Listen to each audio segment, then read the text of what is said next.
What up, man? Your big brother K Reno, man. I'm saying this to all our Underground Dialogue podcast soldiers. Make sure that you support our brother Eugene Preacher Smith in his clothing line. This brother got some of the dopest gear that I've come across, top quality stuff. I'm gonna get out the way and let him tell you about it. 254 Worldwide, it's your girl Erin. I'm from the Kids of the Future for the Future, and today I'll be introducing my dad. He is an OG and he's also a gangster. See, the reason why he ain't raised his kids to be a gangster is because they won't be love tech. Now I'll be teaching y'all a song, and I want y'all to listen, because if you don't, you'll fail. If you do, you won't fail. You'll get an A. So here I go. Fifth ward finest, limp under my feet, keep my friend shining. Got my sister on the line, breaker 19. It's traveling season, so devil get behind me, devil get behind thee, devil get behind thee. Everything we do, God co-signing. Now guess who driving while y'all keep wildin'? We keep God smiling, that's why blessed keep piling. Now that's 85,000. Keep CCLIV. 254 Worldwide. Welcome to CCLIV land, where we keep it 100, on strong, 365. So you know we're gonna keep it CCLIV. Hey, this is my brand that I created to be able to save our youth, to make sure they don't receive 25 years in TDC and make them eligible for 4 years of college on any level. You can find us at www.ccliv.bigcartel.com and www.keepitccliv.bigcartel.com. And we also got a manual, a handbook, where you can find that on www.amazon.com. Research CCLIV Chronicles and Guidance, and you will find it. You can find me at Facebook, Eugene Preacher Smith. Yeah, you can check me out. You can follow me on there every morning.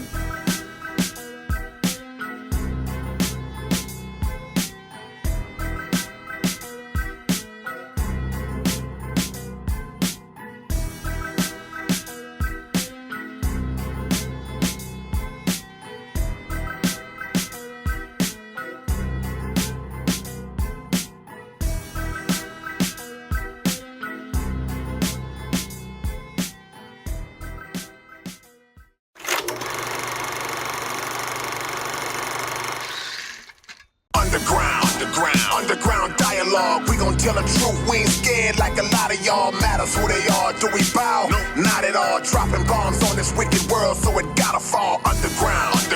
Underground dialogue. We gon' tell the truth. We ain't scared like a lot of y'all. Matters who they are. Do we bow? No. Not at all. Dropping bombs on this wicked world, so it gotta fall. From the industry to the Oval Office, we expose the darkest motives of them all and disclose what the protocol is. Thinking and moving logical, stopping every maneuver possible, and apologizing for truth is not optional. We gon' help you with what you go through, reshape and mold you, and sweep over them weak lies they told you.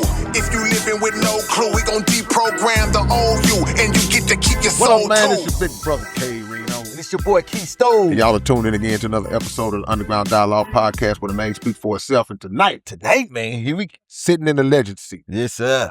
This brother here, man, he went from being an ex-gang leader, being an individual who would be considered to be a problem in the streets.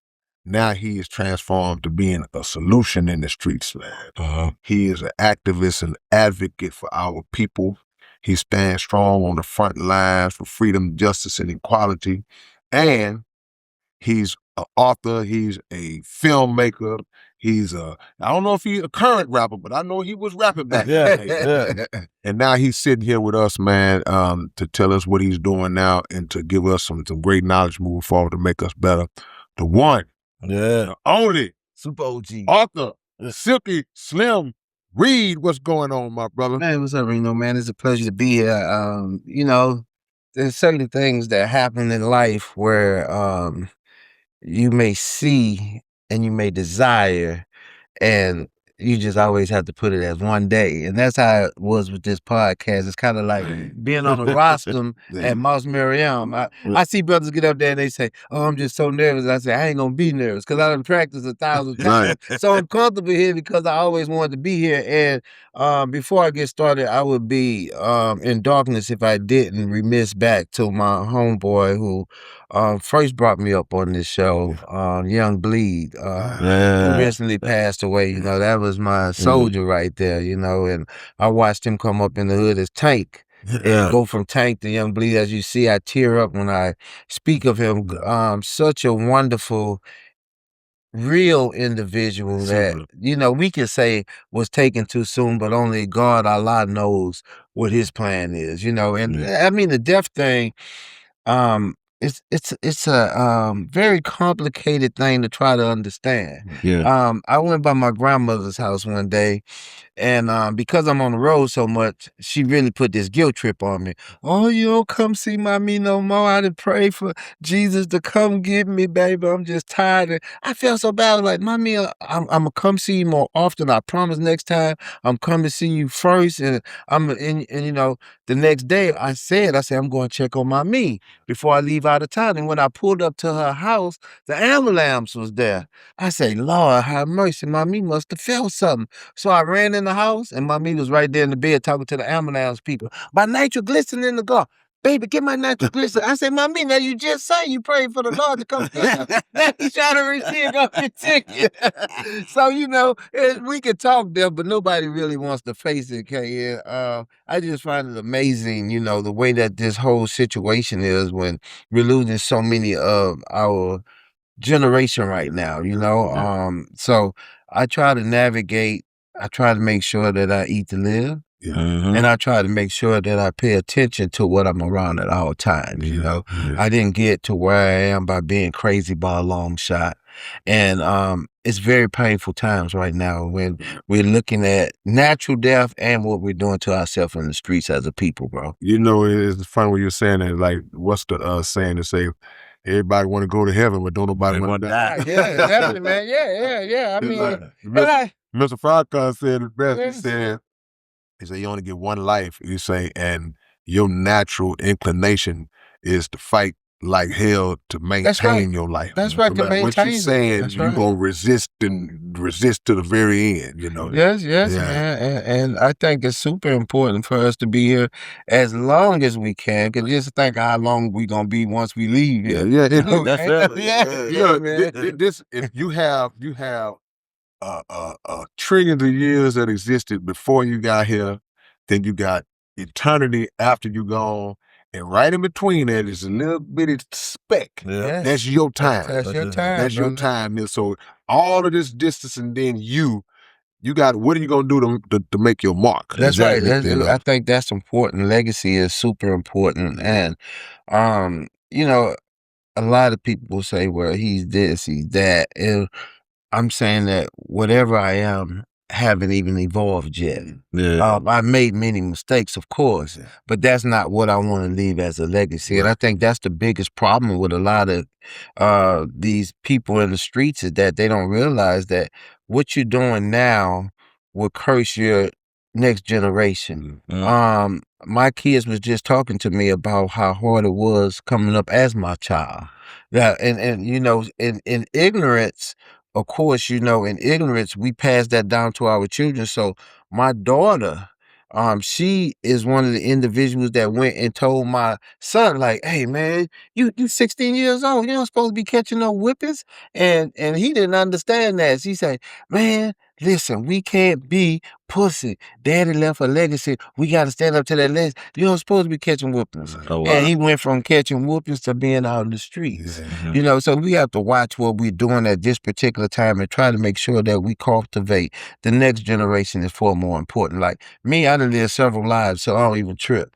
But it's for my grandchildren and my children that I try to lay the foundation down for when I get up and go to work every day. Man, you came up in Baton Rouge, Louisiana, and we all know how rough that city was, and probably still is. You know, just you would know that better than me, and all of the great artists that have come out of that city. But you are like the OG. You came before a lot. What was in your opinion? What was Baton Rouge like when you was coming up? But more importantly, how did that condition become what it was in order to create that environment that had brothers like yourself had to get it like the 80s? I mean, the 80s ushered in something different for us, right? I grew up real young, super strict poverty in the bottom.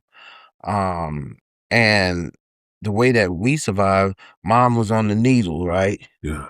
So I had to go through that, but at the same time, I gotta eat. I gotta survive. So me and my homeboy, we would go to LSU. We were breaking washing machines, and people were, oh man, breaking a washing machine. Yeah, each one of those trays over $325 or $350. How y'all bust them quarters down like that? How y'all convert Yeah, the quarters into dollars we though? go in there, we get 3 washing machines. We got $1,000 right there, and then we could put the trays back in and make it look like it's never been broke in. Come back and check them in a week, and we got another 150 or something. You know what I'm saying? So that was survival for us, bro, and that's the way we came up, man. And eventually, the things that you hear of Boosie, or you hear these individuals rap about 4 Down, and you hear the BBG boys, all of that started from ignorance with us, me and my homeboys, and we started this Southside Wrecking Crew. Now, the thing about the Southside Wrecking Crew is that it was exactly that. It represented the whole Southside.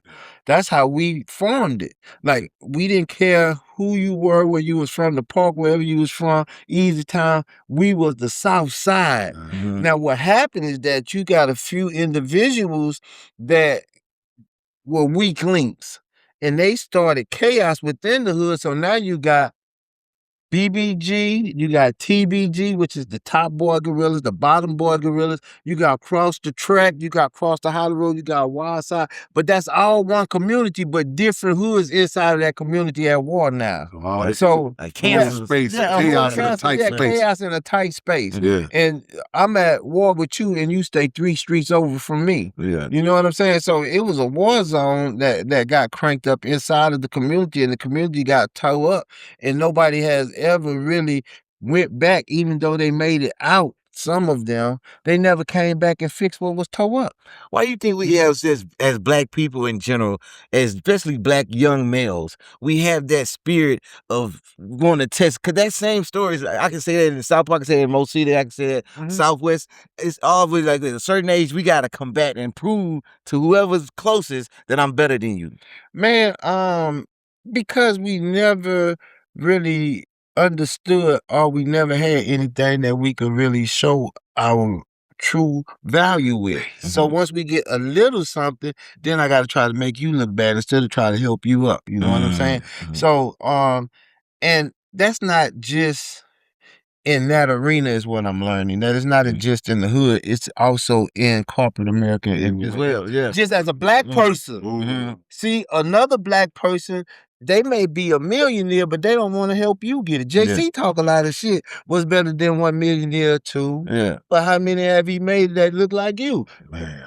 Very few, if any. So I mean, so and I talk on that level because I've experienced far more than the average person. So if you know, if this was to get out of somebody say, "Well, he's talking about Jay-Z's," hey, nah, it's like a Summer Jam 1996. You go look that up. And we brought him to the Superdome, and we were supposed to be on pay-per-view. And then once they started seeing what it was possible to do, shut everything down on us. So now we still got tapes right now today that we can't do a damn thing with, and we were spending $70,000 or $80,000 back then. Yeah, that's in the 90s. That was real money back then. That was and I'm just 1,000. We was coming together like, hey, bro, this gonna be our way out the game. This gonna be this, you know, this gonna be that. So we got the Ghetto Boys, Braveheart, Nelly, 8-Ball and MJG, Scarface, Jay-Z, as the headliner.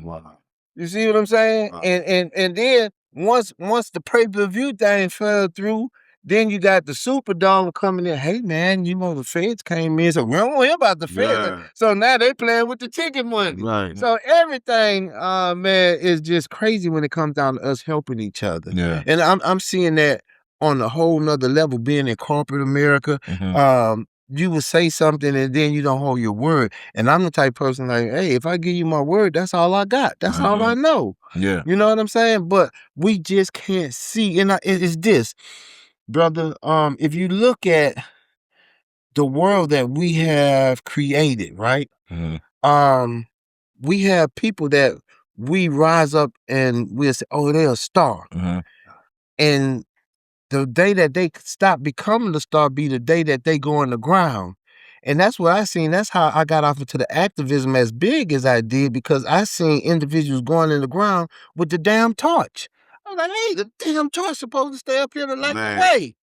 They was taking it out on the ground on their chest. I'm like, what the hell is this? So when I seen that, you know, it kind of like let me know that you got to move in a different direction. You can't be afraid to insult them. You can't be afraid. You don't have to respect everybody, because some of them not really respecting. Exactly. So I tell people, I'm like, if you see a place and you see a spot where you feel like you fit in, take it. Yeah. You know, and that's the only thing that we could do. We got to take what we feel we deserve, but don't take it and become like the Negro that was there before you got there. Yeah. And that's what I see sometimes. Sometimes they'll take it, but then they become the monster. They got individuals that say, hey, brother, we got to work together and save our people from the monster. And the next thing you know, he a monster. And that was the importance of the movie. And I had to force myself to watch, because I was like, man, I don't want to watch nothing about no damn vampire. But Sinners was showing you something. If you and that's kind of like us trying to mix with other people outside of our race. If you hang around them long enough, you pick up their nature. Yeah. They got that. You hang around them long enough, brother. I wanted to ask you this too, because you talked about how you was able to come out of that condition that you was in. Man, I've seen your presentation. You've been through some stuff. You talk about gangster, like activity, like I ain't supposed to be here type of stuff. Yes, sir. You've seen it. This man, right? Can you share a little bit of that? Yeah, without a doubt. The thing is this. It didn't take me long to realize that what we spend our time trying to make ourselves, the so-called gangsters, we're not that. Yes, sir. Right? We're not that. So when I got to the pen and they opened up the paddy wagon, it wasn't no bus, it was a paddy wagon. And when they opened up the doors of the paddy wagon, I looked out. We got all these white men on, big old 10-gallon hats on. Hey, what you sitting in there looking for? Bring your ass out of there. Hey, who was you talking to? Right. My homeboys, the so-called gangsters, they on the fence line. Slim, don't let them get you out there. You can't win. I get in the dome. Me and two brothers fighting. We tearing it down. Hey, here come the man. Here come the man. They hear the keys coming. Here come the man. Keys coming down the walk. There come the man. We jump on the bed. The man opened the door and he asks one question. Who fighting? Well, nobody fighting. Somebody was fighting. God damn it, if I find out who fighting, I'm going to whoop their ass. Nobody wasn't fighting. When he closed that door, you know what I say? God damn, that's the man. Who the hell am I? Right. Wow. Negro, you the slave and you scared as hell. Right. You see what I'm saying? So once they stripped that from me, I had to start focusing on, well, what am I? Because I'm not the so-called gangster that I rap about. Right. Because if I was, I would have stood up to the man. Because what? Why do we become so aggressive in the hood? We want to be what? The man. Yeah.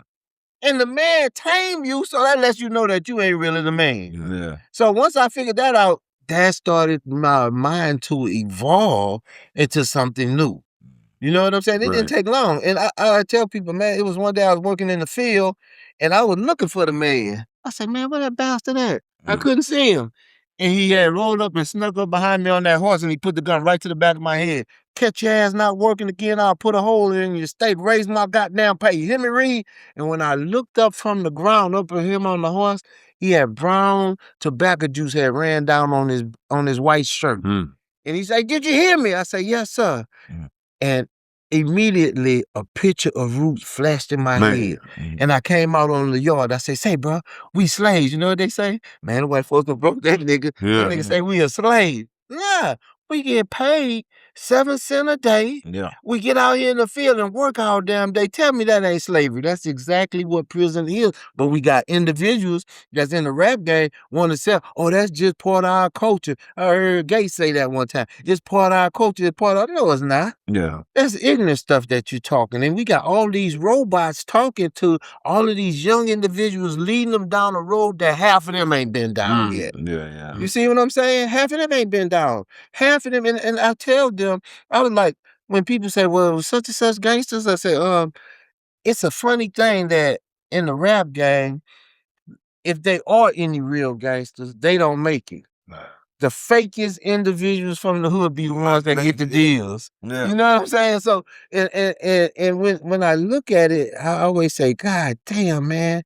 And now I am so thankful that God only allowed me to make it to a certain amount of minimal success in the rap game because I see the slavery, I see everything that goes on behind that. Right. I didn't say that to death with Mike Karen. Most people don't even know who the hell he is. Yeah. So tell us. Yeah, he controls the whole ignorant part of the industry. The ignorant part of the industry. And when he sit there and you got anybody that say they got a deal from Atlantic, you supposed to turn around and tell them, hey man, let me check you. Turn around to the backside of them, see if they got some baby oil or something behind them. Because they been screwed. Yeah. And they come back and happy. And I tell them, I was like, if you take a look at some of these individuals, they artwork. Yeah. If you see APG, which is owned by Mike Karen, then you see Atlantic, then you see what's the Warner Brothers. Yeah. If you see, Columbia. and then they may give you your logo on there, and then you got a logo to the individual that was there that put you on. So you got 5 logos on one project. Yeah, you getting out of there. Now, let me show you to what that is now. If you see a beautiful young lady and you say, hey, baby, look, I want to come over tonight. And she say, sure. And you pull up in 5 cars in her yard, what you gonna say? She got 5 different logos on that ass. What you gonna call her? Oh, man, she a prostitute. That's what some of these are. They been pimped. Yeah. You got 5 cars in your yard. Yeah. And you ain't got the key to now one of them. You got 5 Yeah, condoms. yeah. You got past 5 condoms And on you're the gonna be list. the last one to get paid. That's right. And you're gonna be getting paid And the you know, least. Yeah. hey, bro, I have been like a figure that maybe you might hear a Boosie or you might hear a Young Bleed, you might hear different individuals talk about me at different times, right? But I have never been out front with some of the things that I actually have done. Yeah. Now, what really aggravates me is that they got individuals right now that'll get on and, well, how did you get on? Oh, I did it myself. Like, what? Yeah, I'm self-made. Yeah, Yeah. and they're not. Yeah. Some of them are not self-made. Yeah, how do I know? Because I got paperwork where I own at least 2 of them in the industry right now. You see what I'm saying? But I don't get out there and say, oh, he lying. Nah. And at one time, because you can't move in emotions. Yeah. You have to be a business-minded individual. At one time, I was ready to, and I wanted to come out and start saying how fake they were, and my homeboy set me down. My OG set me down. He said, hey, man, you know what that's like? I say, what? He's like, that's like selling a brother a key and then telling him that it ain't got no cut on it, then come back and tell him it's cut. I said, yeah, we got to leave it as it is. So I leave it as it is. You know, I don't trip off of it. So, and the main thing, bro, is that we have to find ourselves. Yeah. And that's the hardest part about life. I mean, my brother say, well, he finna pass down some knowledge. Yeah. But man, he know I call him and ask him to go in his catalog. Hey man, I need this song right here. This is what I'm going through. I need this therapy. Yeah. Everybody, you know, needs therapy. And in my book, I'm talking about, because I've been through so much trauma and so much pain, people say, well, you need a therapist. You need a psychiatrist. I'm like, how am I going to go to him? Because I know one of the top-rated psychiatrists that was serving for Michael Jackson, Oprah Winfrey, different stars. But when I go to his house, he's like, hey, man, you brought my package, so now I'm giving him an ounce of cocaine. Yeah, I heard about stuff like that. Yeah, And he's snorting it, you know? And then his wife was one of the first people that I ever learned about prescription drugs from, because she be full of pills and alcohol on this. Oh, baby, I want my car. And the only time you want that damn car is when you get drunk, Jenny, and do all these damn pills. And this is what I'm supposed to be looking at to help me. Yeah, so I was supposed, he got bigger problems than me. That's the drug game for you. Yeah, You'll be surprised some of the people you run across. And the life game, because you look at people that give the appearance, it look like they just doing so good. But man, I need to be where you at. Yeah. And that dude going through hell. Yeah. Half of them going through hell, man. So the best thing that I can actually say is that God allowed me to survive, right? And I was just talking, I'm a survivor of the street wars. You know, I gangbanged for 33 years, you know, so I made it out. and I'm a survivor of being addicted.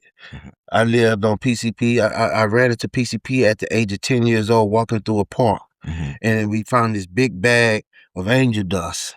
It was in a coffee bag, and we smoked it, and I loved that high. Yeah. I loved that high, and I went through mental hell on that high, flipping out. Yeah. Flipping out. You know what I'm saying? I went through mental. I seen one of the Houston OGs probably last year flipped out on it. You know what I'm saying? I was like, oh man, he's still getting wet. And I used to love getting wet. You know what I'm saying? I stayed on PCP for 33 years. And anybody, when you go back and you listen to what you was asking me about, Lil Boosie song, Keep It Gutter, I remember smoking dust with Silky Slim, the head buster. Yeah. We was slaying, I smoked angel dust every day. Yeah, man. I had a big empty feeling in my stomach where if I didn't get it, I would cramp up and get sick as a dog.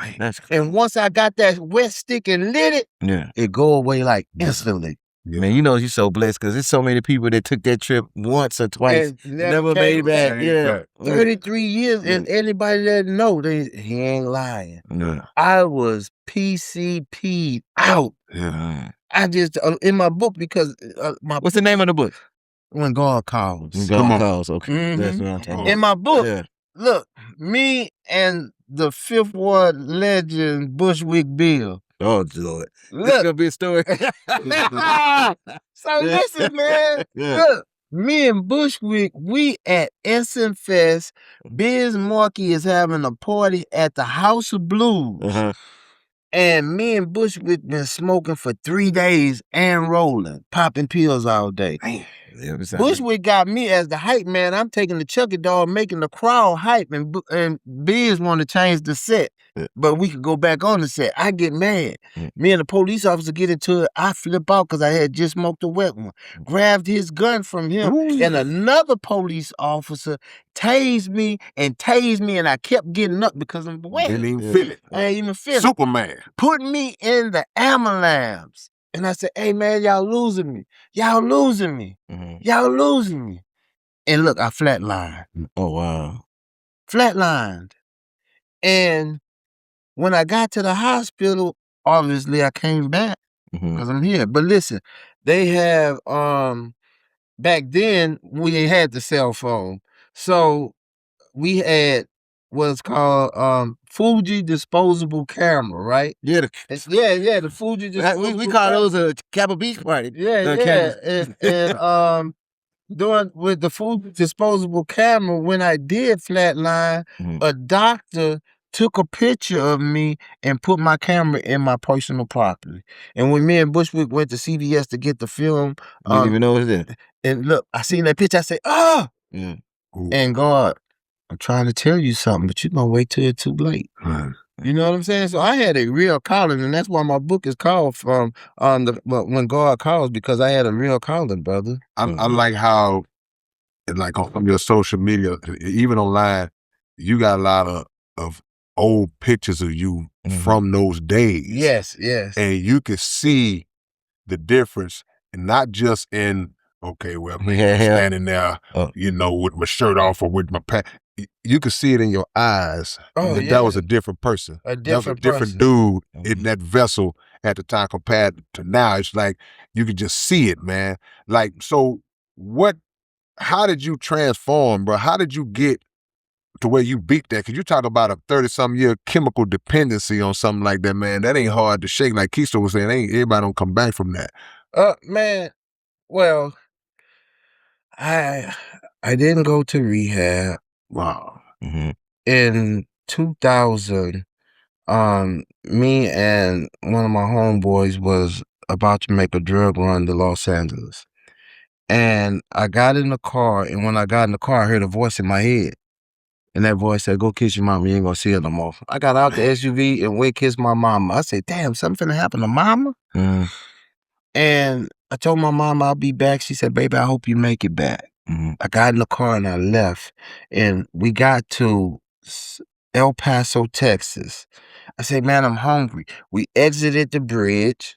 And when we exited the bridge, the voice that I heard in my head spoke again. It said, look at that sign. I said, man, now think. I got money in the car. We going school, so I'm not getting high. I say, look, I say, man, I must be having flashbacks. Because sometimes you can say, I'm gonna change my life, and you don't do no drugs, but then you have a flashback. I said, man, I must be having flashback. Sound like I'm hearing somebody talk to me. Say, bro, I looked out the window. It was a billboard with a real car heist up on the billboard that was all crushed up, advertising the jaws of life. It say everybody wore a seatbelt and everybody lived. I say, damn. I took a picture of it, and when I got back in the truck, I put my seatbelt on. You know what my homeboys them say? That billboard made him pussy and put his seatbelt on. I ain't never wore a seatbelt. Yeah.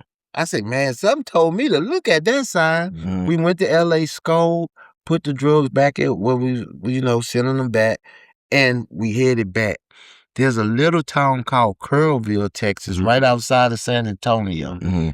When I got there, it was cold, and that's in the mountain trail. I took the seatbelt off and covered up, and that voice came back and said, put it back on, look outside. I say, damn. I put my seatbelt back on and looked outside. It was drizzling. I say, Al. I say, man, it's raining. I say, man, slow down. He said, man, I got to get back and pay my income tax. I say, man, it's raining, bro. Instantly, an 18-wheeler ran across the median and hit the truck and knocked the SUV over the side of the mountain. Everybody died except me. Man. Wow. See? Wow. That was the call. Well, everybody else didn't have a seatbelt on? Nobody else had a seatbelt on. Everybody else died except me. You put yours on. Yeah, and I watched them, watch the life come out of them. See, when I climbed out the truck, when I hit the ground, that voice came back. Now I brought you out of that. Now what you gonna do for me? I came out without a scratch. When I made it back to New Orleans, they family members, they were like, oh, he killed our people. He did something, yeah. Yeah, ain't no way. Man. I was at their house and they said, we want to know how our people dead and you sitting here without a scratch. Yeah. I had on a seatbelt. Yeah. So listen, I went to the funeral and, it's heated in there, but if I don't come, I'm screwed. Really looking great. And if I go, yeah, I'm still screwed. So I went in respect.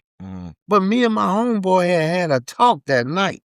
And he said, man, Slim, ain't nothing after this but that old dirty grave, bro. And when his casket lowered down on the ground, I say, damn, Al, you going in that old dirty grave. But he told me a story. Exactly. And I asked his mom, I said, ma'am, can I talk to you? She said, baby, I don't know, because they saying you had something to do. I said, let me tell you this. You going to know I ain't lying to you. She said, what? I say, Al told me that when he was a little boy, you put him in the back of a white station wagon, took him to the country towns and gave him pig feet, potato chips, and cold drink, and you went in there and messed around on his dad in bars with me. She said, baby, mama wasn't always the mother of the church, baby. He told you that. I believe. Yeah. You see what I'm saying? Yeah. But listen, I went fishing after the funeral. I caught a little bitty baby fish and I took the hook up of him and I threw it in the water and his gills was damaged. So he was flopping on top of the water, right? Man, I started crying. I was like, man, Lord, please don't let this fish die. Voice, watch the glory of the Lord. So the fish still don't swim in the water. I break my fishing pole. Out of nowhere, a white bird come and scoop the fish up out the water like, whoosh. I say, oh, man, God, I got the message. The dying fish gonna feed the hungry bird so it won't go to waste. You know what he said then? He say, how can you have that much mercy on my smallest creature, yet go out to kill my greatest, which is man, every day? I put my gun down that day and I never picked it back up. Out. Wow. I got a cover, and there's a cover on my documentary, To Live and Die in America. It's a picture of me as a blood and a Crip. And the gun is pointed at each other. And the message is that every time you kill someone that look like you, it's like killing yourself. You know how that came about? 3 o'clock in the morning, I'm dusted out. Me and my homeboy riding, and he spots somebody on the payphone that he was looking for. He said, got it. We turn the corner, we get the guns, and when we go back to get him, when I banged down on him, he looked around and he had my head on his body. He said, man, you got him, bro. What you doing? And he took off running. And I say, man, I can't, that was God showing me, like, every time you kill another person that look like you, it's like killing your own self. Fool. Because that's what these are, fools out there that's killing each other. You know what I'm saying? Fools out there. I all the time I did in the pen and came home and people counted me out and said it was over with for me. God put me in a position where I've been working for the past 7 years for the #1 civil rights law firm in the nation. So when you look at George Floyd, Breonna Taylor, Trayvon Martin, I worked on all those cases. I know all of those families, right? Yeah. And I tell people right now today, I'm like, yeah, when Derek Chauvin lived on George Floyd's neck, yeah, I enjoyed making sure that we got everything we could to hold him accountable. That's right. But at the very same time, when we try to figure out how this happens and why is it happening, I tell people, and a lot of people don't like to hear me say this, but I say it any damn way.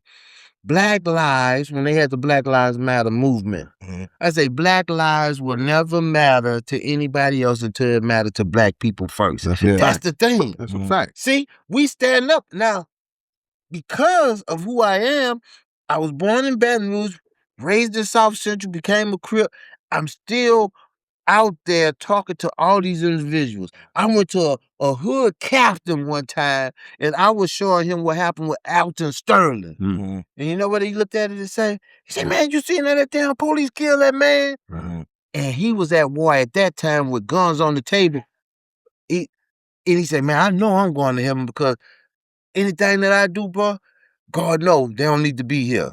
I'm like, nah, that's the poison that's in our head. And say, bro, how did God bring me out of that? It's in the book. Is that I had these nightmares, bro, where I pulled up at the stop sign in my 6'4", and some bloods jumped out on me. Hey, ain't you Silky Slim? Hey, what you doing? Ain't you the crab ass nigga Silky Slim? You a Crip, ain't you? No, I ain't no Crip. Well, what you is then? And I reach in my back pocket and pull out a red bandana. I'm a blood. You know what they say? Nigga, that's what we thought. And they took off their red and had on their Crip suit. And I'm a Crip. I'm a Crip. They reversed the first. I went there and said, I'm a Crip. It's like, man, you talking about a God that dealt with me. Come on. Man, I wake up in cold sweat. My girls used to be, baby, what's wrong? I said, baby, I got to get out of this life. And, hey, I put it down. How do you think Silky Slim? Man, watching Uptown Saturday night. After you said how God reversed it, I thought you must have like a long perm. And reverse it. Look, that name Silky Slim sounded so cold to me. Till I branded it in my. I'm Silky Slim. I'm Silky Slim. Look at this tattoo. You know how old that is? That's 9 years old, man. Look at that. That's Indian ink with a real needle. I branded myself Silky Slim, man. So, and it just the mockery just always stayed there, man. But I think that we have to do better with ourselves. Right? And listen, everybody wants the crown, but we flee the cross. Come on. I'm carrying the cross. Come on, man. I'm carrying the cross. So listen, in these devilish places, right? It was a time when I was in control. If you got a murder charge, I knew who to go holler at to get that taken care of. Wow. And this is a real story. So, 30,000. So, I went to the house one day, and they was busy. Mansion.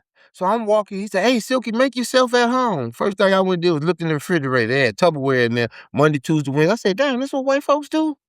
So, look, I went and sat on the back porch, and when I sat on the back porch, I looked at the cars that was parked back there. All expensive cars, but every last one of them had a Confederate flag on. I said, man, what the hell they doing with that? I said, I don't even like that flag. And he opened the door. He said, what you doing, Silk? I said, man, I'm just sitting here thinking. He said, let me tell you this. Get on that mule, which is a Kawasaki ATV little vehicle that they use when they go hunting for deers. Say, go right there, almost a quarter mile, turn into the woods and drive back there. He say, almost like a quarter mile in the woods. He say, they're going to have a mile marker there with a slave plaque on it. He said, that's a slave graveyard. They can't touch it. And I rode back there and I was rubbing on that headstone where they put they wrote they people name in the headstone with their fingers, bro. And I was feeling on that. I say, damn, slavery was real. That voice came back to me. That's why they'll take money for y'all killing each other, because when somebody kill you, they'll take that same money from them because you in the hands of your former slave master. I say, damn. Come on. And look, as much as I hated that Confederate flag that was on that car, I didn't even trip off of it when we went to the gun show and it was hanging up behind me. What you need, Silky? Yeah. Let me get 3 choppers. It was something in it for you. Yeah, I'll put it behind the garbage can for you. Yeah. See, I wasn't tripping it. Nice. So, and what happened when I was going to get that taken care of, I went to the courthouse to make sure everything was getting handled right. And I got off the elevator, man, and I seen a man weeping. Do you know what weeping is? Yeah, crying. Now that's that different. That's coming from the gut. I said, hey, man. I said, man, what's wrong with you? And he had this big old picture.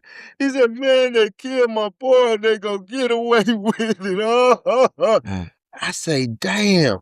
But then the elevator opened and I seen my homeboy Bull coming out. And he was with the guy's mama. I'm thinking hood stuff. I say, Bull, what you doing with them? He said, what I'm doing with them, nigga, this my sister child. Man. Oh, man. Yeah. So I carried a cross. And people always say, well, man, you know, hey, bro, my mama's brother, son is my first cousin, right? And he was the leader of a gang too. And my gang killed my cousin, man. And I can't tell you how I feel trying to explain to his children right now when they, Uncle Silk, Cousin Silk, man, we need this. And I can't explain to him how it happened. You feel me? Yeah. That's the life, that's the darkness that nobody don't talk about. Yeah. And we walk around, and what really starts to agitate me right now with what's going on, this internet has given a nobody a place to think that there's somebody. Come on. Yeah. You see what I'm saying? And then we got all these ignorant ass former slaves. I did 40. I did 30. I was in the big house. That's the new thing now. Oh, these Negroes are sickening with that. Because now we're pausing the next generation, making them think that there's some type of honor to be held for being a damn slave. Come on, man. Having a slave contest. Oh, you ain't doing 5 years? I did 30. Yeah. Like that's not a badge of honor. Yeah. Think of all nigga I stayed out here surviving in these damn streets for the last 30 years, taking care of my damn family. Man. yeah. That's You were somewhere where you had to be, and they took care of you. Yeah. And you get home and you start complaining about the 2 weeks that you've been home, man. It's rough out here. That's that institutionalization where you ready to go back now. Yeah. Well. You see what I'm saying? Yeah. I got a homeboy. I was working and trying to get him out of prison. I said, well, listen, if you sign where you won't sue, I could get you out. Oh, no, Slim, man. They want us to lay down when we get them. But you did but they crossed you out. And we found that, but you did what they say you did, but you willing to sit in there with 197 years instead of coming home. I'm thinking you finna say 40 or 50. 197 years they gave him, habitual offender. And he's still there because he wouldn't sign the paper. And now the administration has changed. Right. So I pick up the phone the other day, Slim, man, I can't take it no more, bro. I want to say, hey, Trump in there, he ain't letting you out. You should have took that when Biden was here and we had the deal on the table. Ain't no more deals now. Yeah. You know? And it's say, man, God has dealt with me in so many ways when I say I carry the cross, you know what cross I carry as well? I got people that's calling my phone because they see me working at Crump Law Firm and they up for death row. And this administration put him to sleep daily. Yeah. Man, Slim, I need your help, bro. Man, you know I'm your boy. I know, but man, what can I do? Right. Yeah. Right. But on one side, I'm talking to a dead man, bro. And on the other side, it's like, well, what about if it was you? That's a cross. Yeah. You ran with him. You escaped by God's grace. Yeah. Right. So, man, that's a cross, man. Say, people look at me a lot. I hear a lot of people, man, I wouldn't. No, you don't. You don't wish you was where I'm at. You don't wish that. Trust me. Once you get over here, then you will see. Yeah. I make it look good because that's the only way I know how to go. Right. Yeah. I got to get up every morning, carry the cross of knowing what happened to my cousin, carry these crosses, man, and try to make better for the next generation. And God, I feel like God prepared you. That's what I was just about to say deal too. with it from a mental standpoint, because just like you said, a lot of people wouldn't be able to even take. That'll drive a lot of people crazy. Insane. Yeah. You know, just to be able to have you that conflicted like that. I want to ask you this because and give you an opportunity. And I hope y'all don't think I took over the show. No. We want you to take. This is your show. So no, do you Exactly what you've been. exactly? I want you to take an opportunity to defend this brother, because I'm glad you brought him up. From Crump. So so many people go in on Crump. Now, you know, I see Fox News and the White Report. I see them going. I expect it from them, but you know, you also see a lot of brothers. You know, hit a term. Oh, he's avalanche chaser and all that.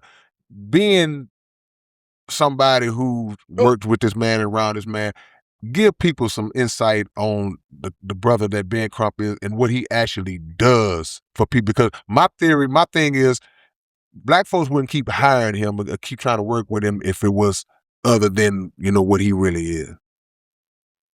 And don't lose your job. Hey, that's one thing I never worry about. Hey, trust me, but I never worry about. Listen, I'm not the one that come in your house and take a bed and make it up and get in the bed and say I'm home. Yeah. So I never worry about losing a job. Whenever it's time to roll out, look, Time to go. Yeah. when I went to Southern California, I went to this place called Oceanside. I learned how to surfboard.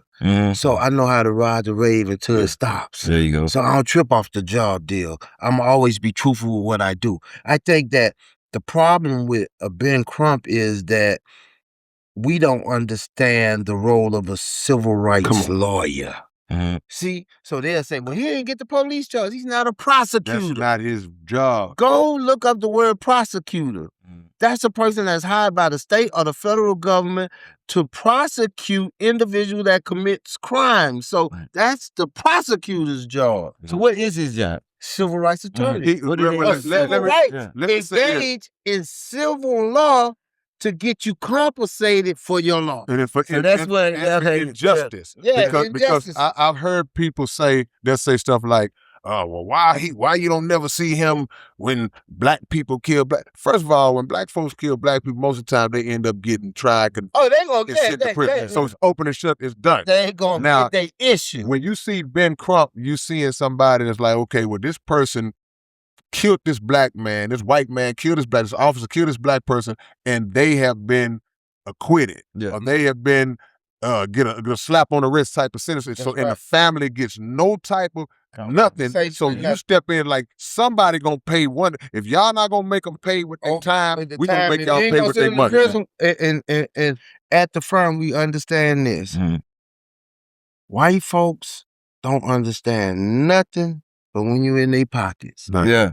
They understand that. And that's what we try to stay at, in their pockets. Yeah. I always wonder how Crump got like pushed up front behind everybody. I mean, in front of everybody else when it's obvious he don't even talk that well. He still. How you beat up on Crump, man? He still gets the money though. He gets the money. It's like I didn't never know. Is this somebody that we pushed up or did they push up? Well, let me ask you this. Who did you know that was doing the job before Crump? Johnny Cochran. Johnny Cochran is a criminal lawyer. So you seen Johnny Cochran take Tupac and Snoop and all of them. That's criminal law. And beat their Civil case. law. Yeah. Civil law. Civil I is guess let me think on that one. Dude. Was it'll be like Al Sharpton or something to that extent? No, you don't like that at all. So it's we didn't have an It's somebody- individual in that slot. Oh. So we seen Jewish people or white people, they would do it. And we got a problem because we see one of us doing it. And it's only one of us. Now, you asked me a question, well, how did he get that? Because once he became able to, he understood how to play the game. You see what I'm saying? He understand what public perception means. So when you say, I think he just love to be on. Yeah, he have to, because that's how you shine the light. You see what I'm saying? He understands that. So when you have lost your loved one and they could walk in there and say, well, we're going to get you 27 million. It's nothing of 27 million. What would you want? Yeah, you're gonna take the 27. Take the 27 million. And it's already Yeah. at this point. Gotta get it though. At this point, though, Keystone too, a family has already reached a point where they recognize it's not going to be no actual justice for my loved one. For my loved one. They're not going to lock this police. Yeah, they are. Not going to lock They got civilian up. They got everything. The only thing that you can do is go and try to get some money. That's the job of a civil rights attorney, to go secure the bag. Yeah, because I always thought, I'm like, only thing he does is keep getting the money from people. He's not in court. Yeah, I'm thinking going through the case, like say what you say with a Cochran, he's there as your defense attorney to get OJ off.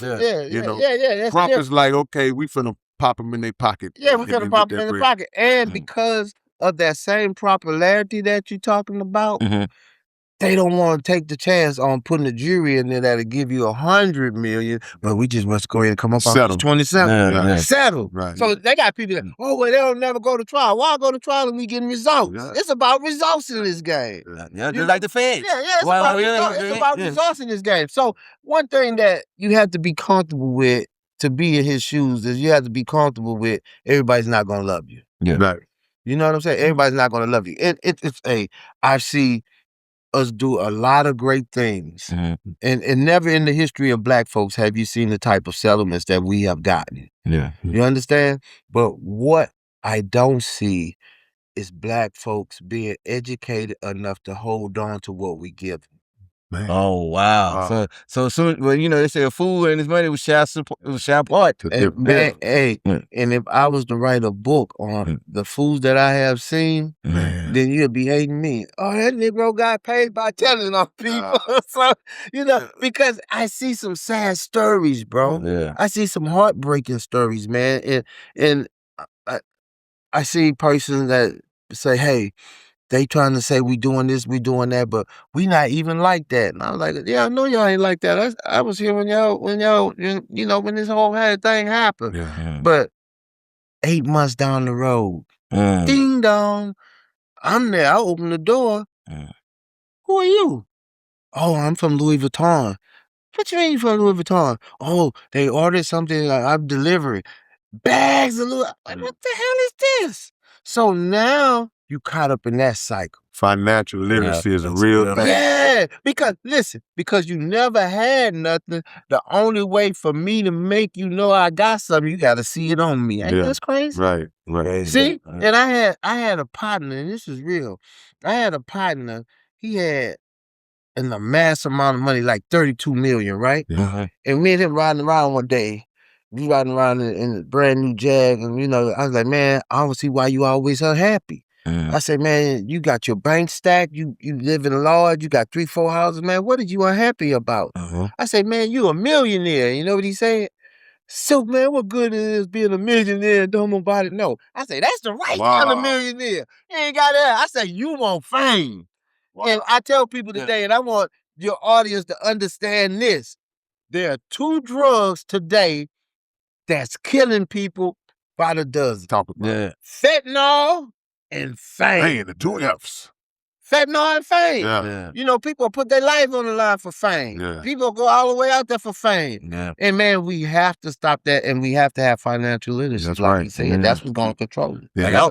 I see something the other day when they had, what's his name, Big Worm, talking about he's living in his car. Phase-on. Yeah. I mean, car for like 5 years. Oh, man. Stories, bro. I'm telling you, man. I'm talking about stories. I'm talking about when some of these things happen, you be like, oh, well, they straight over here, man. They just got such and such million. And within 3 years, they be like, hey. And I be like, man, what? We just got through talking off camera about so many people that actually live in Houston now, celebrities. Yeah. And part of that is because of the cost of living. Yes. Because you up there living in New York and LA, man, that little 250,000 you got for this movie and all that look good to us or somewhere, but up there, out of there. So it just makes sense to have enough sense to say, you know what, I got to make these dollars stretch. And this was before this administration, it was bad like that. So now you really got to know how to make those dollars stretch, man, to be wide. How'd you even link up with Boosie? How did y'all's connection start? I mean, that's the childhood thing, you know what I'm saying? That's the childhood thing from the hood, man.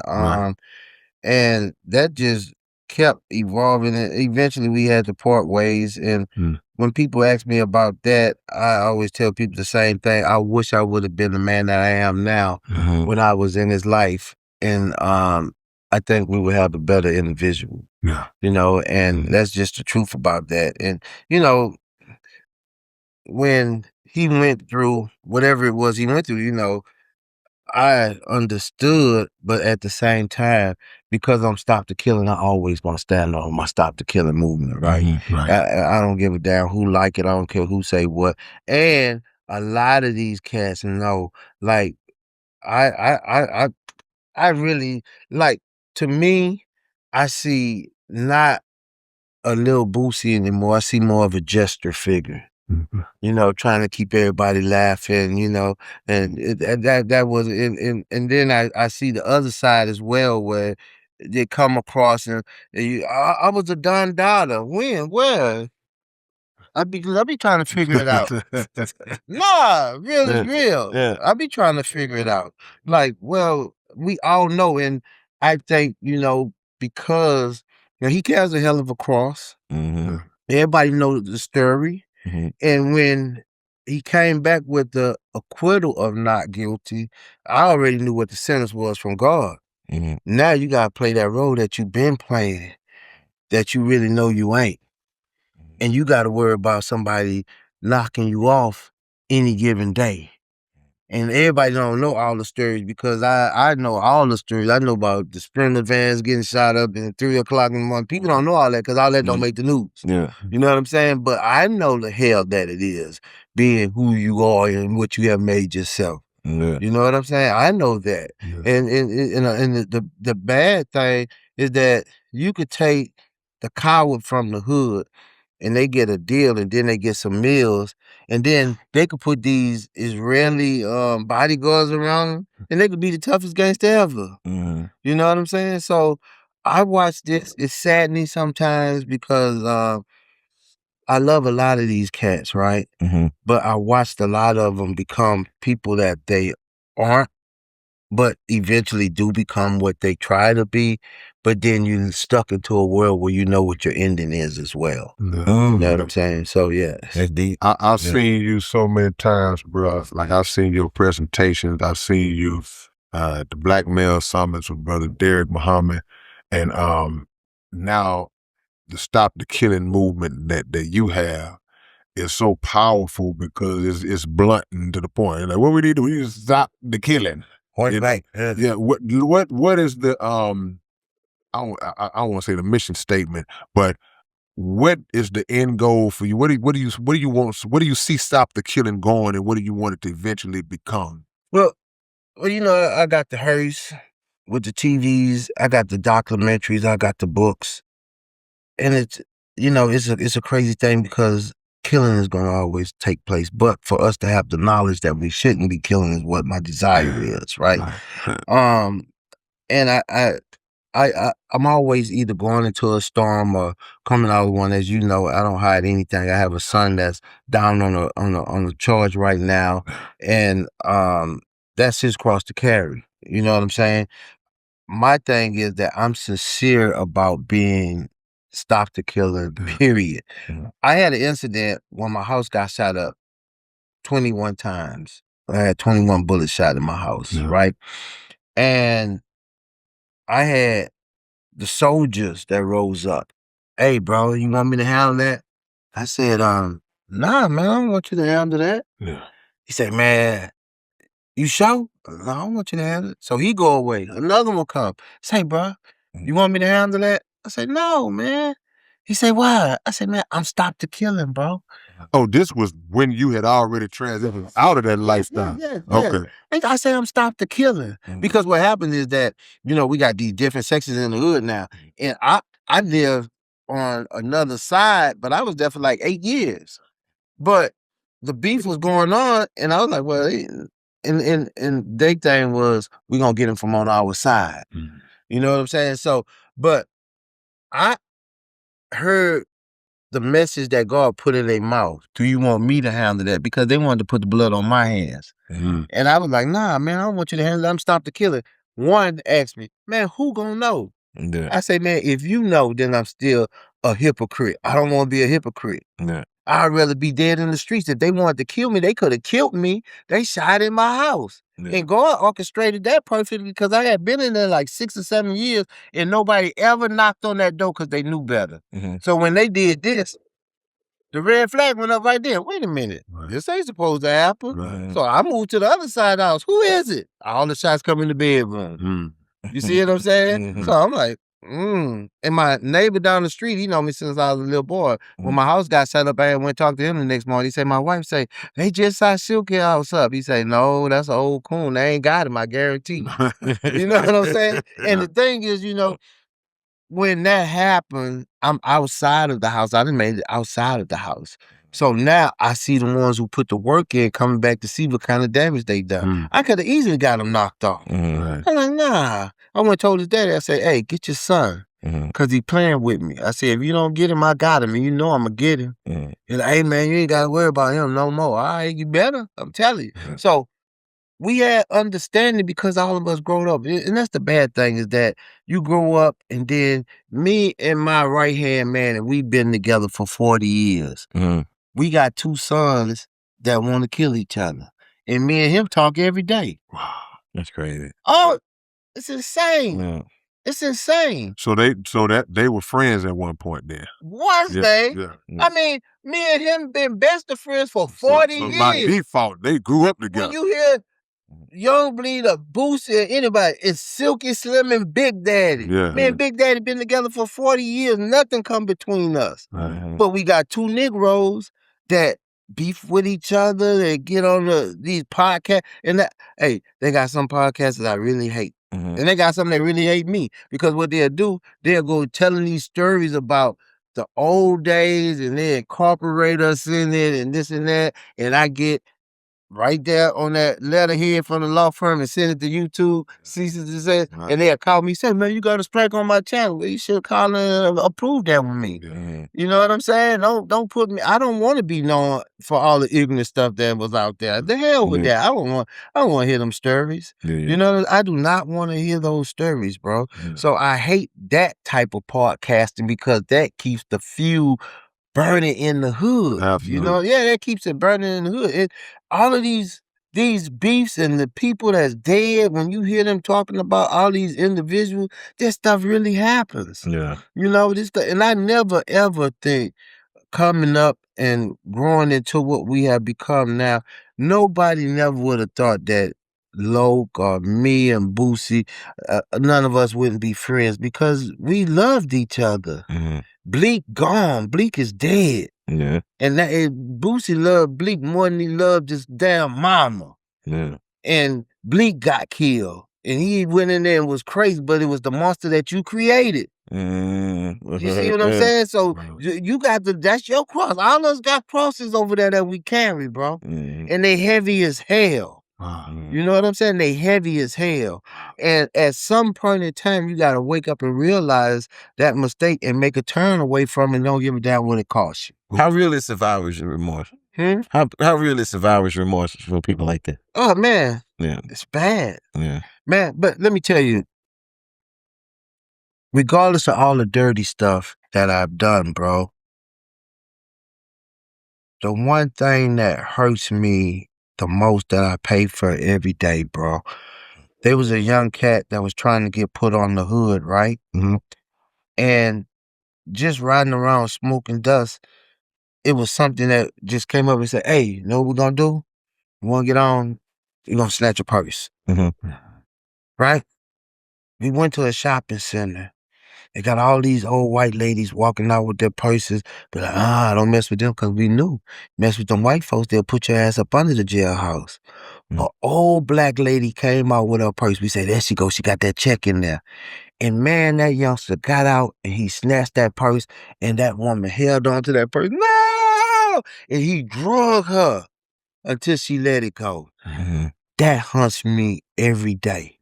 So people, my doctor, I went and said to my doctor office the other day, and my doctor say, you paid for a lady groceries in Walmart the other day? I say, oh, I do that all the time. She said, no, look. She showed me the picture. I said, oh, yeah.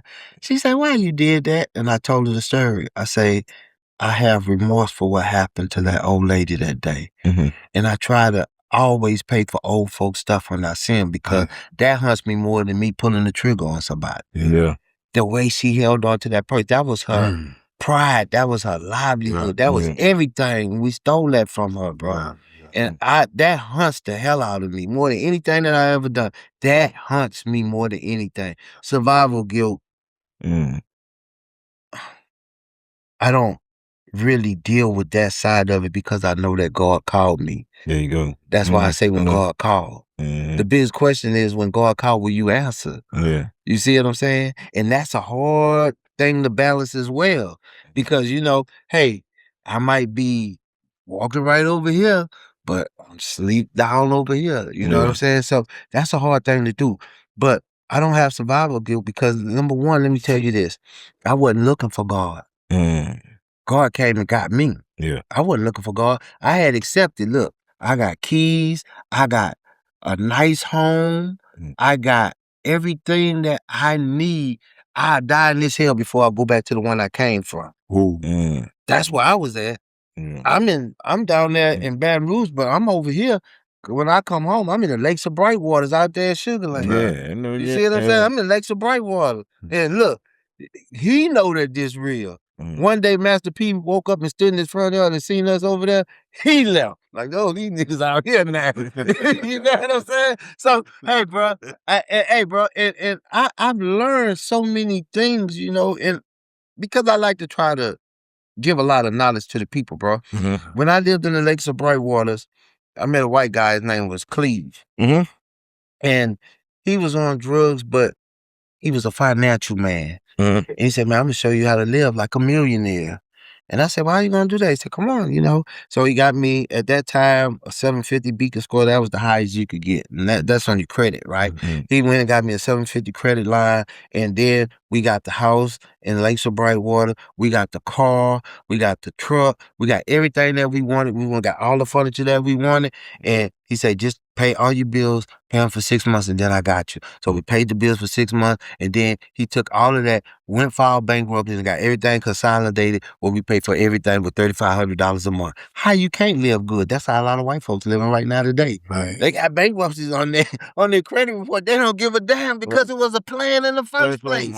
But they looking good. Come on. We don't know how to look good. We break ourselves trying to look good. I done lived the life. I know it now. Trump done filed so many bankruptcies. Yeah, there you go. It's retarded. That's what you do. Get everything you wanted, then they go file for bankruptcy. I don't want no bankruptcy on my credit report. Oh, it's gonna come off in 7 years, and in that 7 years, you being stack yourself back up, do it all over again. That's all they do, bro. Can't win the game. You learn how to play it. You can't win the game until you know how to play it, man. But man, I don't have to. That's my thing. That boy just dropped the jewel. Man, I was willing to die in the hell that I was in because, man, I wasn't looking for God. I had, hey, in my book, you're going to see, I was deep off into voodoo. I was deep off into black magic. You see what I'm saying? So that was my control. When I used to come back and talk to some of my right hand men, they'd be like, man, what the chicken man say? I said, man, he say ain't nobody gonna be able to touch us. But what was confusing, and it still is, one day I went there and I was telling him something that I wanted. He was like, hey man, somebody been stealing from you. I'm like, man, all my stuff coming in straight. I'm like, I'm good. He's like, I'm telling you, somebody been stealing from you. Now, I don't know how he knew.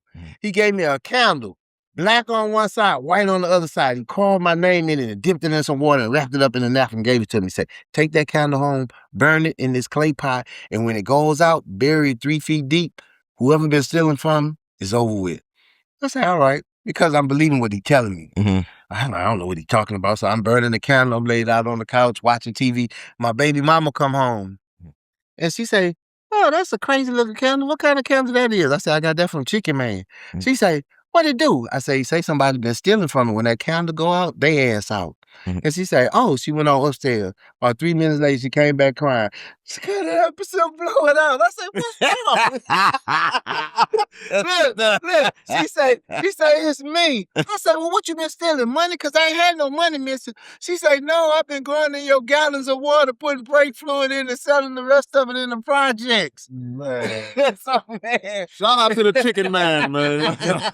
God damn. Wow. Yeah, man. So, hey, bro, I done been through so much hell, like he say, man, but I don't have the remorse because I know I'm not supposed to be here. Honestly, this is a blessing for me, brother. Yeah. And to be where I am is a blessing from God. Yeah. I was willing to die in that hell that I was in before I went back to the one that I had came from. You know what I'm saying? And recently I spoke at a law enforcement conference, and they said, if you could just change one law, what would it be?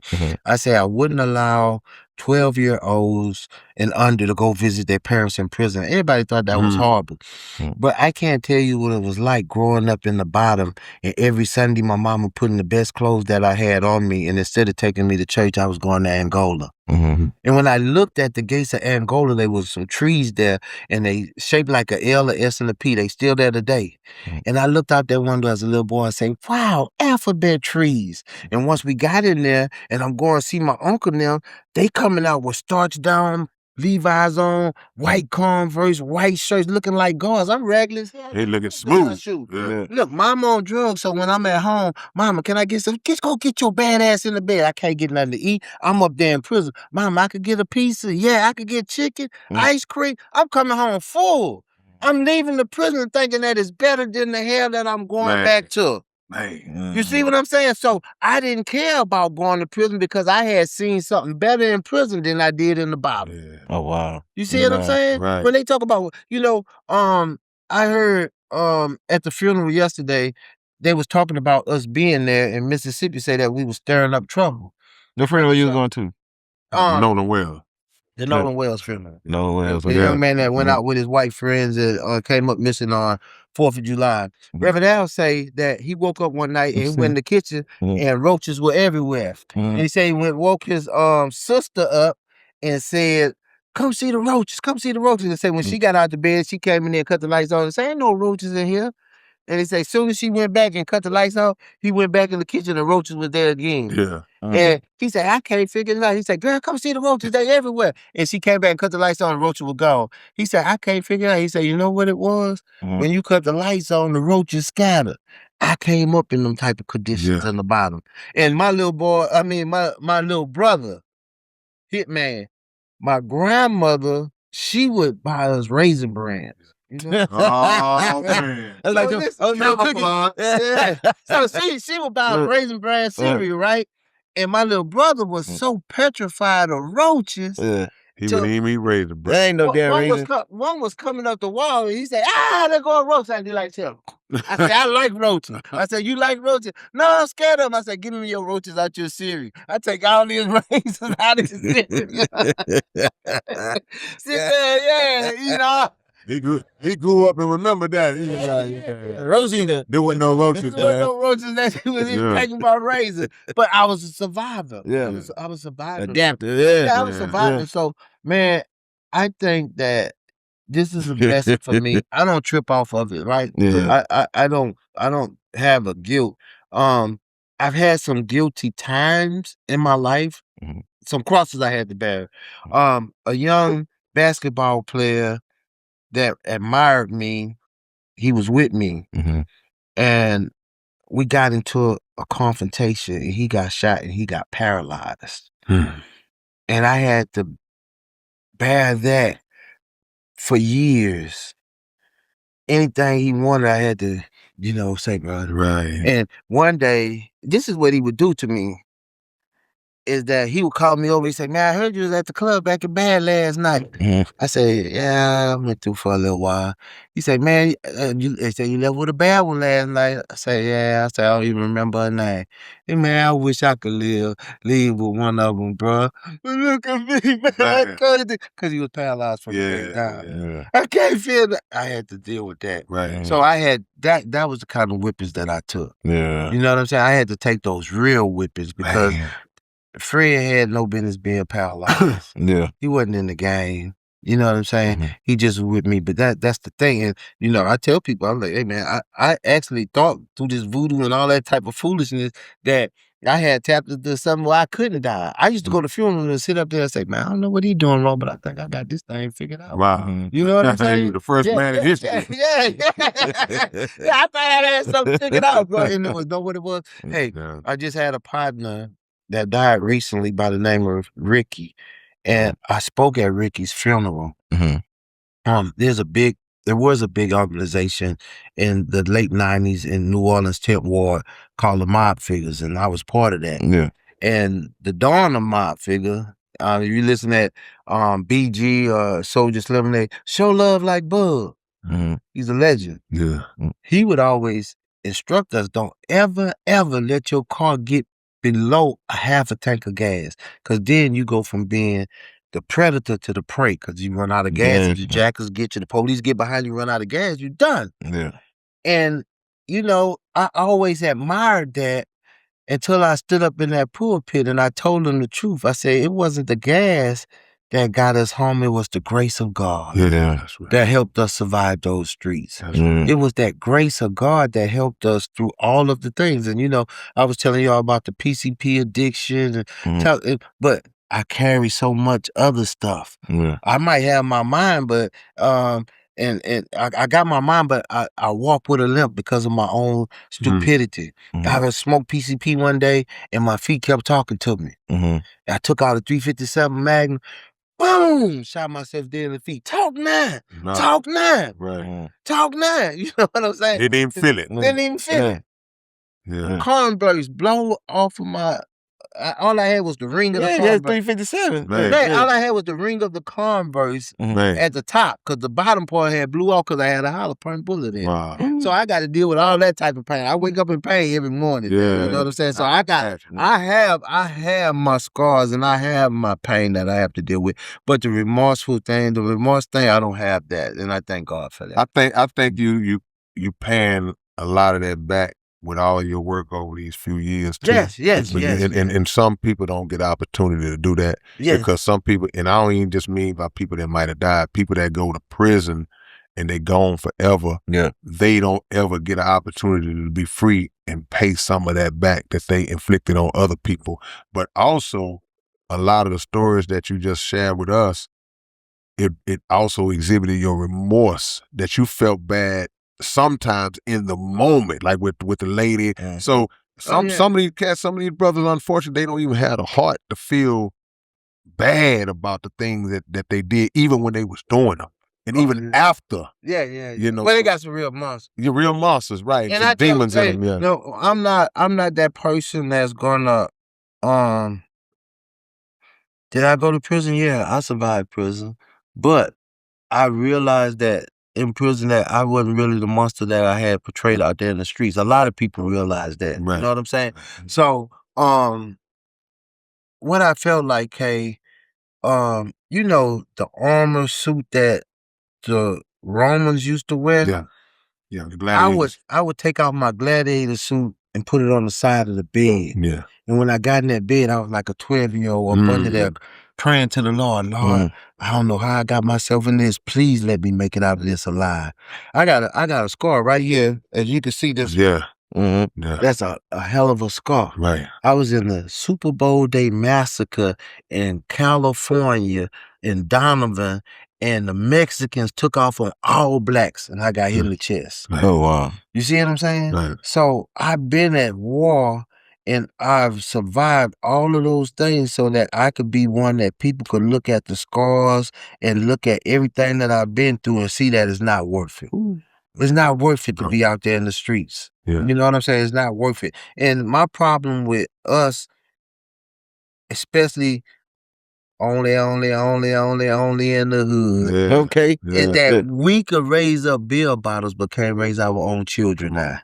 You see what I'm saying? That hurts. Watch out. Yeah, that hurts me. You know what I'm saying? We can't raise these kids now. And, you know, I have a program where I mentor youth, and I had a set of children came back to me and told me that their mama whooped them. I said, whooped you for what? For ma'am her. I didn't understand what they was talking about. Yeah. I said, what you mean? When you tell us to say yes, ma'am, so I They call act my like they mama. old. Man. Yeah. I don't want a ma'am in me. Yeah. That's ignorant. That's Right. super ignorant because it's respect being Yeah, shown. it's respect. Yeah. And they don't want it because they don't know. And that's why I tell people it's more important for us to teach the parent how to be a Come on, parent man. before we go after the children. Come now. on, Yeah, man. yeah. Because we sending them back into an ignorant environment. Yeah. Yeah. And some of them so bold. I know I'm ghetto and I love it. Yeah. Right. Yeah. Then you're gonna die in your ignorance. Right. Yeah. We had I think it was Derek Muhammad was in here once and he was saying that they're teaching the kids how to eat right. And then when they go back home, and mom would say, I don't want none of that because it's so much grease. What you trying to say to me, boy? You gonna eat this? Yeah. What happens is the children go and they gain knowledge by sitting in the presence of Silky and other brothers like that. And then all of a sudden, after a while, they come home with more knowledge than the mama. Yeah, and they don't And like now that. it's a conflict They in don't. the Man. situation. I have a daughter. She was a very aspiring actress. She was so good at acting. And I wanted to really invest in her. But then when you ask her, like, baby, what you want to be when you grow up? Oh, I want to be an astronaut. And her mama, goddamn astronaut. Yeah. You better think of something that you could goddamn be, fool. Man. Yeah. And stripped her Just out killed of that that. spirit. Yeah. Man. Yeah. Hey, man, listen. We've been on here and we've been talking about violence and we've been talking about, but you know what?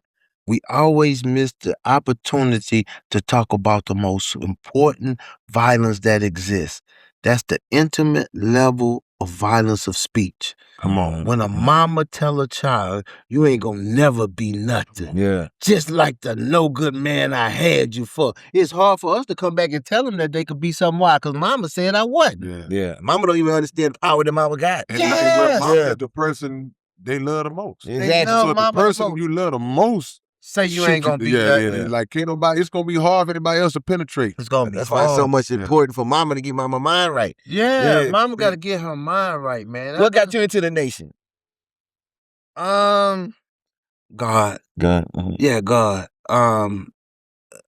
I think that the discipline of the nation is what I needed. I needed discipline.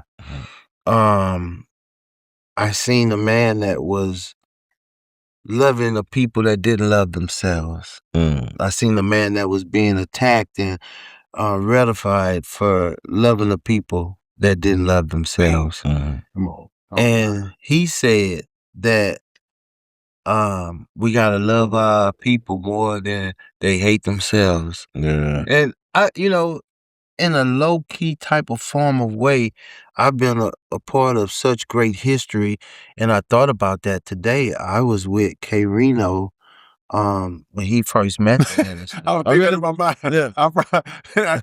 As he was talking, I was just about to say, when I first met the minister, Silky Slim, we was together. Yeah, but and man, I was holding the minister's hand like this. right. I couldn't even stop looking at him. Right, Like, let's be yeah. but I had met the minister before, right? And I met with the minister sometimes. But the historical part about when K. Reno met with the minister, I brought a up-and-coming rapper that no one hardly knew about by the name of D1. That's right. Okay. And all of us are in that picture. Yeah. And before me and D1 could get back to Louisiana, his phone was blowing up. Farrakhan trying to steal your shine. Man. What? Yeah. Yeah. That was the Christian word. Right. That was the Christian word, man. And I tell them, in the, hey, I got a lot of people because look, you might see me, if you look, you might see me next Sunday in the pulpit bringing a message to a Christian family. Yes, sir. Because I believe in Christianity, right? I believe in Islam. I believe in all of it because I want to be able to communicate with everybody. Come on. You understand what I'm Come saying? on, man.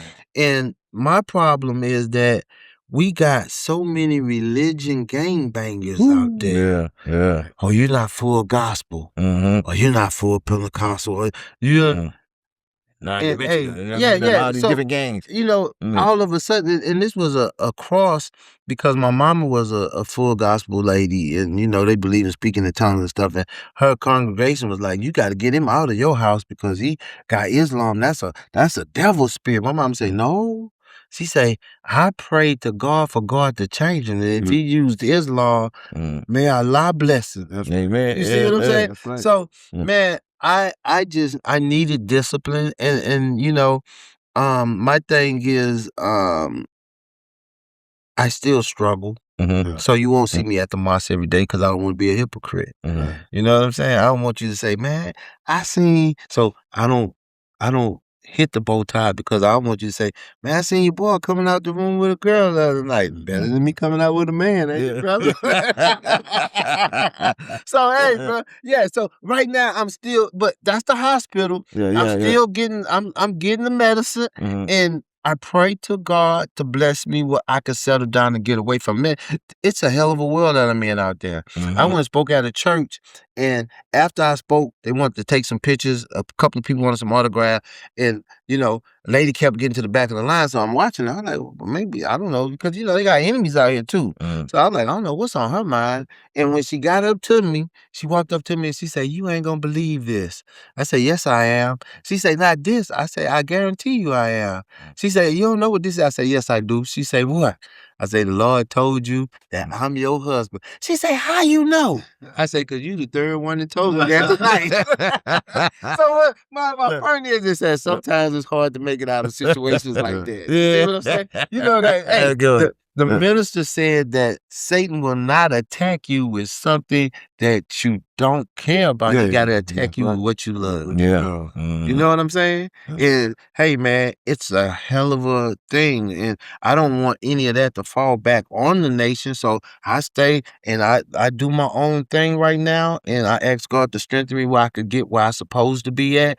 But in the meantime, you know, I'm trying to change what's outside. You know what I'm saying? And hey, they say, "Well, you got to go to church." You got to, hey. It make no sense in me going to sit in the church for 2 hours every Sunday talking about a spiritual hell that I'm going to get after I die, then open up the doors of the church and walk out into a physical hell that I could change. I'm out there trying to change the hell that's outside the church. I'm trying to stop the killing that's in the hood. I'm trying to make sure that we understand who we are as a people. I'm trying to bring knowledge to the unknowledge individuals. That's the job of the so-called civilized man, is to civilize the uncivilized. That's what I'm talking about. Well, man, y'all Look at that. heard it. Y'all have heard it. Like every show, hey man, like every show, man, that I go on, look, once I get started, it'd be hard to stop. And I hope y'all don't think I took over, man. I always want, Man, always seen it. You know, they got a couple of things. Again, They got a couple of things, you know, they got a couple of things that I really be wanting to. Hey, I want to share this one last story because all of my brothers that's out there that's glorifying this time thing. I was going in the White House. In the night before I was going to enter the White House, I was thanking God. And I said, you know, I went through prison. I didn't get raped. I was a man. I came out strong. But that's a haughty spirit. Because that voice say, well, maybe you didn't get raped physically. I said, well, what kind of, there's no other kind of rape. And he said, oh, well, when you come off the yard and they say, take off all your clothes. Turn around, bust them back, cough, raise up the sex. Yeah, raise up the sex. So when you go and do a strip search, that's a spiritual rape. It's demeaning. It's a demeaning thing. And we take pride in the foolish things. So we have to stop bragging about how long we were a slave.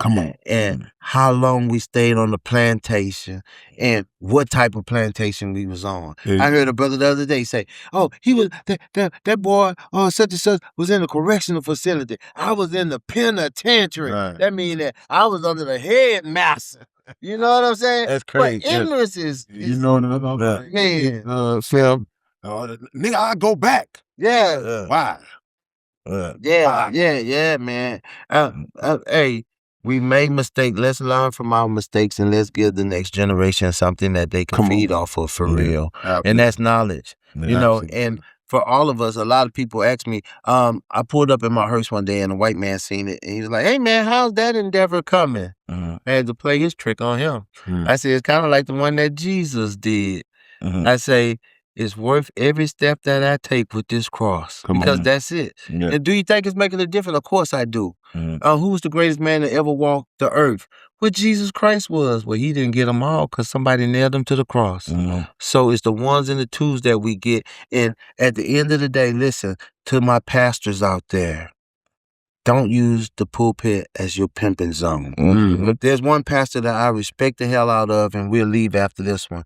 But when I was in the streets, I had these homes like in Sugar Land and other places. I stayed by a real affluent pastor. He know who he is.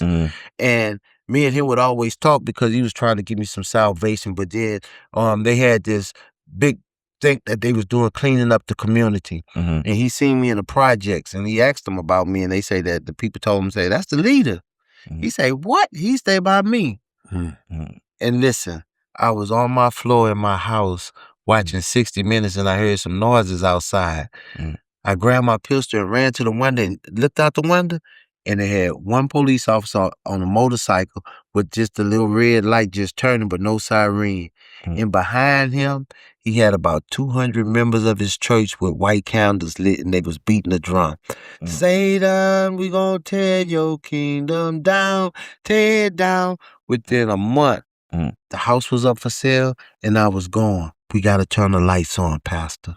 Don't be afraid to go out there and turn the lights on. Come on. Because if you leave it in darkness, I'll hide there all day. That's what they did. They put me on notice. We don't want you in our neighborhood. That know what that is? Forming the body of Christ. Now, he knew he couldn't beat me by himself. He brought his whole congregation. Wow. Shout out to him. Yeah. Thank y'all, man. You know what's been funny throughout this whole interview? I've been watching you, but right above your head, you got Young Bleed and you got Michael Watts, 5,000. He's straight ahead, right there. So he right there. He been right above your head the whole time. Yeah. The whole time. Hey, man, I just talked to his mom. You know, they trying to make sure that they get a hold of it. Man, Bleed got so much stuff out there. You know? I said, you talk about a job. You know what I'm saying? To try to gather all of the work that he was putting in. He was dedicated to music. He was dedicated to being who he was. It kind of broke his heart when he had to just start calling himself Bleed because he wasn't young no more. Me and him had that conversation, you know what I'm saying? So, man, hey, bro, rest in peace, bro. I know, you know. And, hey, man,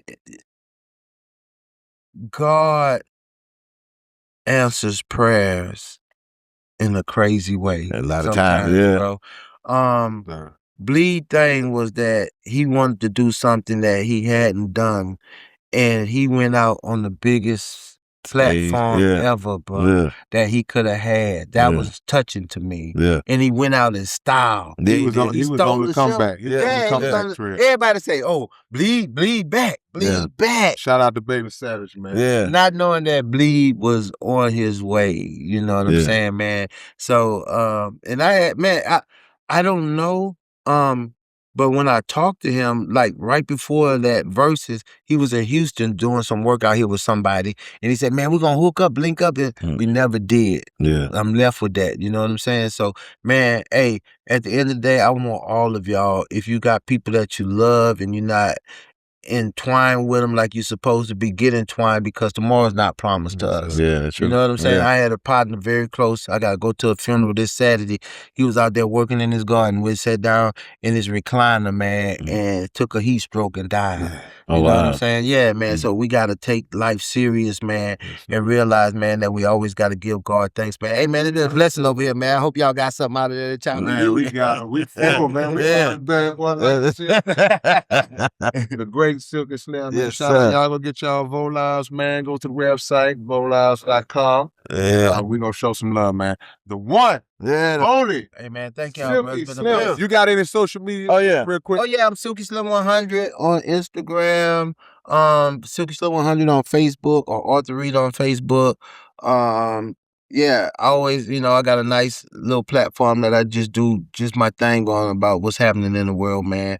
And, man, listen, I think that we could change the world when the power of love becomes much stronger than the love of power. Everybody wants to be empowered, man, and that ain't where it's at sometimes. Peace. And how can they get that book? Oh man, the book gonna be out, man. Hey, I got it's a cross. Yeah. Yeah, hey, bro, it's a cross right now because the books, it's gonna be a raw book, and they got a lot of things that a lot of maneuvering that you have to do because of the industry that the books come through. So right now, I'm tied up into some things that I'm working out and trying to get it where I need it to be at. But the book is very powerful, man. There's a lot of great stories in there, and that's one of the things that I'm writing everything, but the editor is like, man, if we sit down and somebody talk about their life story, they might have 10 stories. He say, and once you take 10 stories and put them into words, do you imagine how that look? He say, so you sit down and you got 1,000 stories that's in words that we got to try to pick through. So that's one of the, I got a whole bunch of things in there, man. And it's gonna be a good book though. So you just follow you as soon as they put it up there. Lock in on the socials, and when the book comes, he's gonna be promoted. Yeah. I'll be back on here when it comes. When I Yeah. Shout out to Nola Will. Yes, sir. Shout out to Trill Burger. Oh yeah, man. And enlightening the vegan burger from Trill. Rest in peace, Nolan Wells. And man, hey, bro. At the end of the day, we don't want to get into race issues, but Christians and a lot of people, I hear people say that I love everybody. We can't love everybody because everybody don't love us. Come on. That's just being real. Everybody do not love us. And learn to love yourself. And then the rest will come to you. You know what I'm saying? So, man, I thank y'all, man. This has been an honor. Believe me, this was an honor. Honor at all. Man, but I'm sitting down. I said, man, I'm going to try to sit down next to the head doctor. Yeah. You can live 20 lifetimes. Yeah. So man, thank y'all, bro. We soak all that wisdom. Yeah. Not a doubt, man. Can't wait. Well, it's your big brother, K-Reno. And it's your boy, Keith Stove. I'm going to pick the mic that I need. I'm talking about my podcast. We out this motherfucker. Come on, Chanel. There you go. Ooh, don't do it like that. What up, man? Your big brother, K-Reno, man. I'm saying this to all our Underground Dialogue podcast soldiers. Make sure that you support our brother, Eugene Preacher Smith, in his clothing line. This brother got some of the dopest gear that I've come across, top quality stuff. I'm gonna get out the way and let him tell you about it. 254 Worldwide, it's your girl Erin. I'm from the Kids of the Future for the Future, and today I'll be introducing my dad. He is an OG and he's also a gangster. See, the reason why he ain't raised his kids to be a gangster is because they won't be love tech. Now I'll be teaching y'all a song and I want y'all to listen, because if you don't, you'll fail. If you do, you won't fail. You'll get an A. So here I go. Fifth ward finest, lamp under my feet, keep my front shining. Got my sister on the line, breaker 19. It's traveling season, so devil get behind me, devil get behind thee, devil get behind thee. Everything we do, God co-signing. Now guess who driving while y'all keep wildin'? We keep God smiling, that's why blessed keep piling. Now that's 85,000. Keep CCLIV. 254 Worldwide. Welcome to CCLIV land, where we keep it 100 on strong. 365, so we're gonna keep it CCLIV. Hey, this is my brand that I created to be able to save our youth, to make sure they don't receive 25 years in TDC and make them eligible for 4 years of college on any level. You can find us at www.ccliv.bigcartel.com and www.keepitccliv.bigcartel.com. We also got a manual, a handbook, where you can find that on www.amazon.com. Research CCLIV Chronicles and Guidance, and you will find it. You can find me at Facebook, Eugene Preacher Smith. Yeah, you can check me out. You can follow me on there every morning.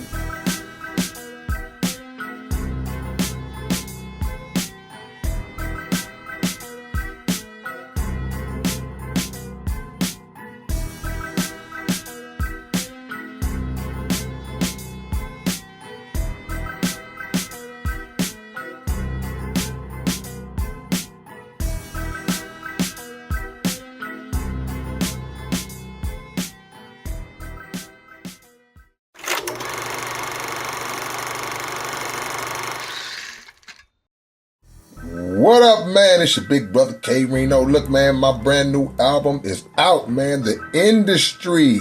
Y'all go get a physical copy right now. That's right, hard copy. Keep CDs alive, man. Keep the independent strong. Y'all go grab this right now from South Park Coalition site.net. It's also available on all the digital sites as well. So y'all make sure y'all go get your copy right now if you didn't know. Now you know. All right, peace. What up, man? It's your big brother K Reno. Look, man, the Underground Dialogue website is back in function. We back in motion, man. If y'all want Underground Dialogue podcast merch, whatever you need, go to undergrounddialogue.com and check us out. And always make sure that every Wednesday night, y'all are checking out the Underground Dialogue podcast right on YouTube, 9 p.m. Central Time. Yeah!